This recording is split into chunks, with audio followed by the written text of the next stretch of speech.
Hablemos de reformas. Ustedes saben que el gobierno, sobre todo después de las últimas elecciones, encara una reforma impositiva, una reforma judicial y también hay una reforma laboral, que por ahora es un proyecto de ley, busca el consenso, el Poder Ejecutivo, como para que después vaya más o menos armadito al Congreso. Pero claro, en el medio hay muchas opiniones muy dispares. Mañana se va a reunir el Consejo Directivo de la CGT para evaluarlo o hacer pública su opinión, pero no todo es la CGT cuando se habla de trabajo. Por eso hemos invitado a Pedro Cascales, que es el vocero de CAME. Gracias por estar con nosotros. También está a cargo de la Secretaría de Industria de la CAME. Y también invitamos a un abogado laboralista, Julián Hoffele, para terminar de entender las distintas opiniones que hay respecto a las reformas. La primera pregunta que tengo es muy de manual, pero esto es algo que se repite cada vez que hay una reforma laboral, no sé si en la Argentina o es un fenómeno mundial, que es este paradigma, esta premisa, que no sé si es correcto o no, ustedes me dirán, respecto a que cuando hay una crisis o cuando se quiere generar mucho empleo, es necesario bajar un poco el tema de los derechos laborales o los costos laborales, que a veces van de la mano. ¿Es así? ¿Es un paradigma de si quiero que los empresarios contraten mucha gente, tengo que bajar un poquito el tema indemnización, facilidad para contratar, etcétera? ¿Cómo la ven ustedes? Bueno, nosotros desde el sector PYME vemos que lo que hay que lograr es facilitar que más gente se incorpore al mundo del trabajo formal. Sí. Hasta ahí estamos todos de acuerdo, hoy en Argentina, ¿no? Eso creo que todos están de acuerdo. El tema es el cómo. Claro, el cómo es que más que poner... Estos fueron como capas geológicas en el tema laboral, Julián después me corregirá o no, y también en el tema impositivo. Fueron capas geológicas de normativas, de impuestos, de trabas, que se han ido acumulando y nadie las saca. Entonces estamos viviendo no de ahora, de hace décadas, una locura que una pyme se pasa haciendo trámites y no sabes realmente si estás dentro de la legalidad o en la ilegalidad de tantas normativas. Parche. Y una pyme tiene una espada de Damocles laboral que hoy, por distintos motivos, que hoy realmente hace muy difícil que una pyme quiera tomar gente, contratar gente. Y al mismo tiempo, ese gran 30, 40% que se habla que está en negro, depende el rubro, depende de las provincias, etcétera, tenemos que lograr que se formalice. Entonces, hay a mi entender, ¿no?, una especie de falacia que se viene repitiendo, que no se pueden bajar los impuestos, no se puede bajar las cargas porque se recaudaría menos. Es al revés, si nosotros bajamos, tal vez se logre que un universo mayor pague, se formalice y todos paguen menos y se genera un círculo virtuoso. Sí, ¿no? eso es más, en la reforma impositiva se habla mucho de eso, ¿no? Pero en esta mente, insisto, de la reforma laboral, no de ahora, de hecho, en un rato vamos a hablar acerca de los principales puntos de esta reforma en particular, el proyecto del gobierno. Pero mi pregunta, Julián, es, ¿siempre se da esto para permitir que los empresarios o las pymes o el dueño de un negocio chiquitito contrate gente, hace falta flexibilizar un poco? Me parece que no es el camino para generar contratación en blanco en la Argentina, restringir o recortar derechos de los trabajadores.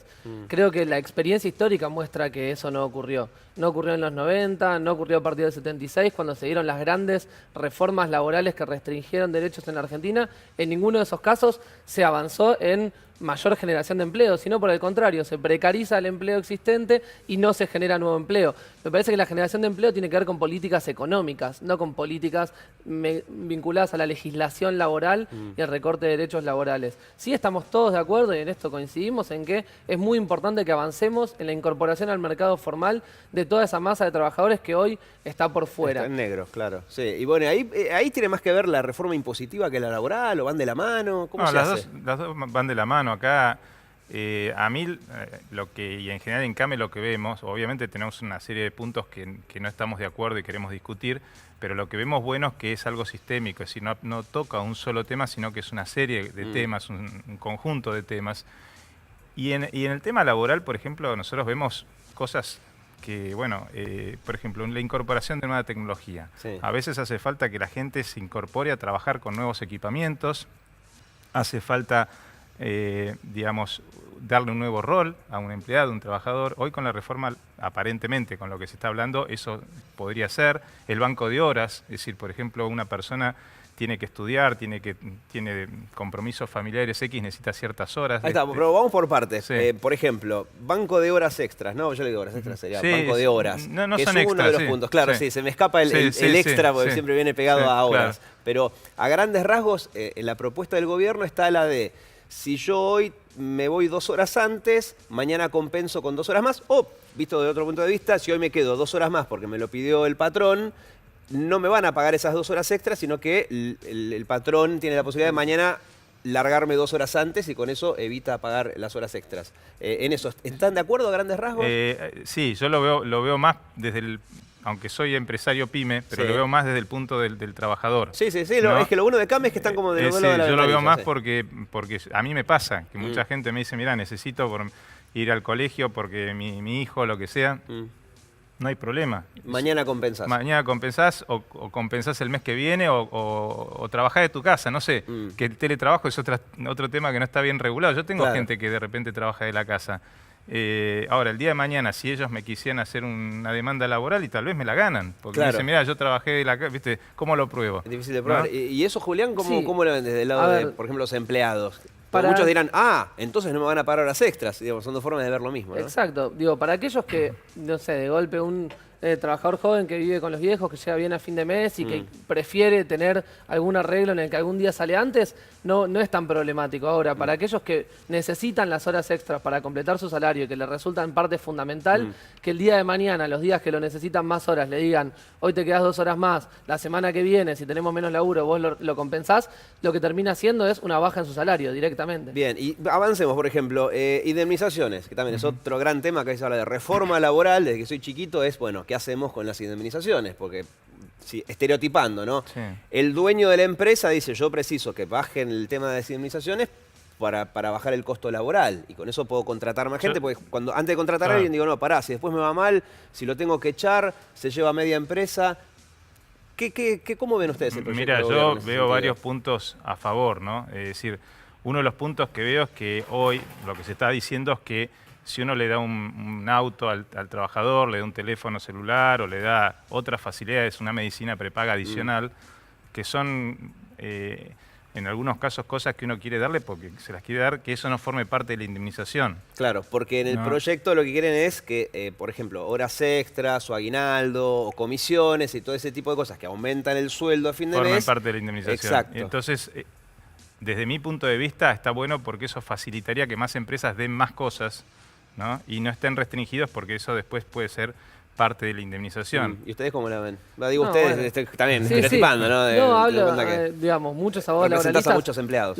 Lo preocupante es que trabajadores que se acercan y que saben que con este proyecto de ley podría reducirse su indemnización hasta en un 50%. Y eso es algo concreto y real, más allá de la forma de cálculo, terminarían siendo hasta la mitad sus indemnizaciones. ¿Y no el ven día la de otra mañana. parte, lo que por ejemplo recién nombró Pedro, de muchas empresas que hoy no quieren dar beneficios adicionales porque dicen esto después engrosa una posible indemnización? O sea, A ver, si quieren dar beneficios adicionales, bienvenido sea, está muy bien que eso ocurra.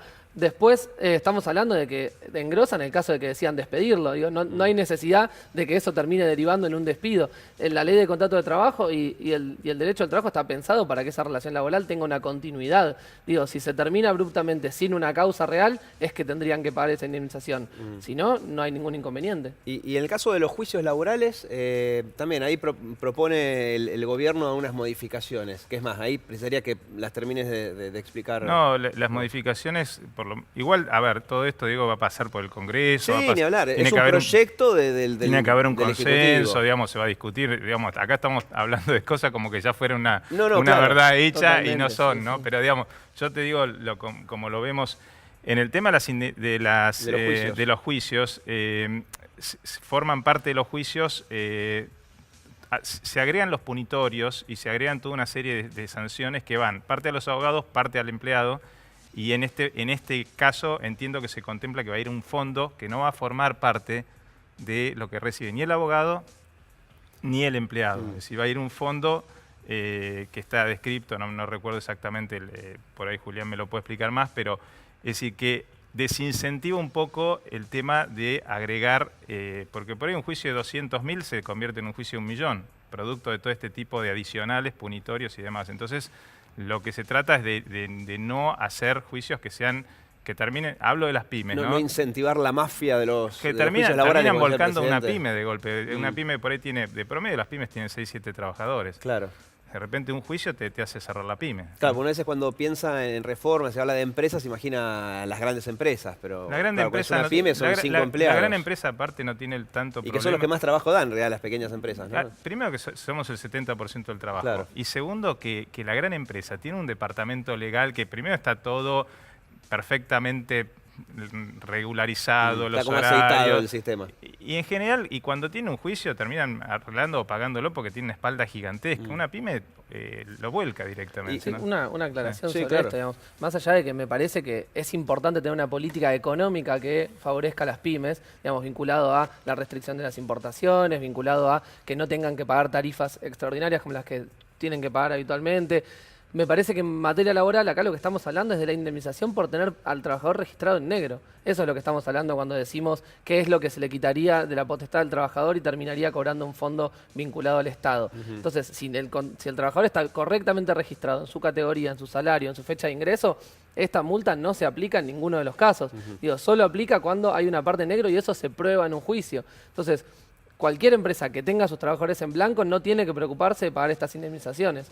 El problema sería que a partir de ahora, si esta ley se aprobara, quedaría en cabeza del trabajador reclamar esa indemnización, pero en vez de cobrarla, la cobraría el Estado. Entonces la ley establece un mecanismo muy complejo, porque ¿quién se animaría a reclamar que está en negro si después esa indemnización terminaría parando en el Estado y quedaría desprotegido el trabajador que reclamó? Ahora vos también, Julián, sabés que hay muchos testigos que a veces no son reales, que dicen, no, yo trabajé y en realidad horas extra y en realidad no lo trabajó. Si es así, yo lo impugno ese testigo. No, Inmediatamente. no lo digo por vos, digamos, porque me doy cuenta que sos una persona intelectualmente honesta, pero vos sabés que hay gente que se dedica a hacer ese tipo de juicios, a fraguar estas cosas. Me parece que si existe solo una minoría Mirá, ínfima. No hace a la discusión de un proyecto de ley que toque los derechos de los trabajadores en la Argentina, que involucre un universo gigante, lo que pueda hacer un estudio jurídico en la Argentina. No, realmente no. A mí no me parece que haga el fondo. Y lo último, porque me quedé pensando en algo que dijo Julián al comienzo, que dice que dar empleos se consigue más con una reforma económica, o con políticas económicas, mejor dicho, más que con una reforma laboral. ¿En eso está de acuerdo en este concepto? Que quizás a veces uno hace mucho hincapié en reforma laboral. Yo creo que es todo hace, no es una sola cosa. Obviamente que la parte económica es fundamental, la carga impositiva que tenemos, no de ahora, de hace 15 años se duplicó la presión impositiva que tenemos. Claro. De un 16% del PBI a más de un 33%. Claro, no ayuda a la generación de empleo. Obviamente que no, pero también el tema laboral es fundamental. Y aparte no podemos tampoco... Yo entiendo que Argentina está inserta en el mundo y tenemos que estar de acuerdo a lo que competimos con el mundo, querramos o no. Y hoy, lamentablemente, estamos tanto en la parte laboral como impositiva con un lastre terrible. Entonces... Yo entiendo todo, pero la realidad es que los que damos el trabajo en Argentina somos las pymes y si seguimos con esta situación no vamos a poder seguir. Algo hay que cambiar. Algo hay que hacer. Gracias, No, por gracias a ustedes. estas explicaciones, nos han sido muy útiles.